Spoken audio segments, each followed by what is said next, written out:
আমরা বাস করি গ্রামে। গ্রামে থাকার মজাই আলাদা। গ্রামে থাকার মজা কি আর শহরে মানুষ কি বুঝতে পারবে? গ্রামে রয়েছে বিভিন্ন ধরনের সৌন্দর্য, যেটা কিন্তু না বললেই নয়। আমাদের গ্রামে রয়েছে এত সুন্দর এক ধান ক্ষেত, যেগুলো দেখলেই মন ভরে যায়। কত সুন্দর প্রাকৃতিক দৃশ্য, অনেক সুন্দর। ধানগুলো পাকা ধান, যেটা কিন্তু আমাদের গ্রামে চাষ হয়। এটা কিন্তু শহরের মানুষ কিন্তু এটা খায়, শহরের মানুষ কিন্তু এটা কিনে খায়। আমাদের গ্রামে কিন্তু চাষ হয় কত সুন্দর ধান ক্ষেত, যেটা কিন্তু অনেক সুন্দর দেখতে। এটা কিন্তু আমাদের গ্রামেই সম্ভব, এগুলো কিন্তু শহরে হয় না, ঠিক আছে? এগুলো কিন্তু শহরে হয় না। কত সুন্দর ধান ক্ষেত, কি সুন্দর ধান, দেখলেই মন ভরে যায়। এগুলো কি শহরের মানুষ ফিল করতে পারবে না? এগুলো শহরের কারবার না, এগুলো হচ্ছে আমাদের গ্রামের কারবার। এটা কিন্তু আমাদের গ্রামেই সম্ভব। এগুলো কত সুন্দর ধান ক্ষেত। এর পাশে রয়েছে নালা, যেটা কিন্তু খাল হিসাবে পরিচিত।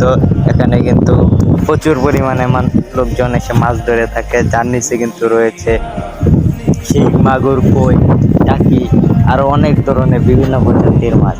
তো এগুলো কিন্তু দেখতে সৌন্দর্য অনেক। তো গ্রামের মজা কিন্তু আর শহরে মানুষ পাবে না।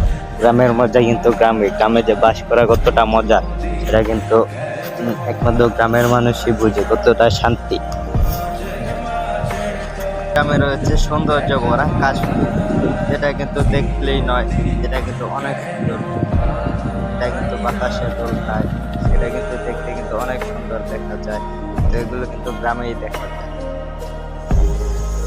আরও রয়েছে হাতির সুর গাছ, যেগুলো কিন্তু দেখতে অনেকটা সুন্দর। এটা কিন্তু দেখতে কিন্তু দূর থেকে অনেকটা সুন্দর দেখা যায়, যার মধ্যে রয়েছে ফুল এবং হাতির সুরের মতো একটা ডানা। এগুলো কিন্তু দূর থেকে অনেক সুন্দর দেখা যায়। এগুলোর নাম কিন্তু হাতির সুর গাছ, এবং বিভিন্ন জেলায় কিন্তু বিভিন্ন নামে কিন্তু এটাকে ডাকা হয়ে থাকে। কিন্তু এই গাছগুলো কিন্তু অনেক সুন্দর। আবার এখানে দেখতে পাচ্ছেন শাক, এগুলো কিন্তু একটি শাক নামে পরিচিত, যেটা কিন্তু গ্রামের মানুষ জানবে এবং শহরের মানুষ কিন্তু সেটা জানবে না। সেটা কিন্তু শহরের মানুষ আবার খেতে খুব পছন্দ করে।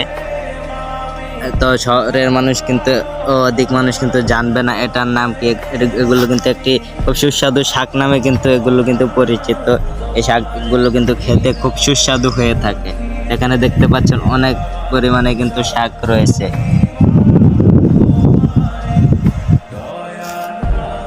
আজকের মতো কিন্তু এখানেই বিদায় নিলাম তোমাদের মাঝ থেকে। হয়তো আবার দেখা হবে কোনো একটি গ্রামীণ এপিসোড নিয়ে। এবং ভিডিওটি ভালো লাগলে কিন্তু অবশ্যই সাবস্ক্রাইব করে পাশে থাকবো এমন গ্রামীণ সব এপিসোড দেখার জন্য।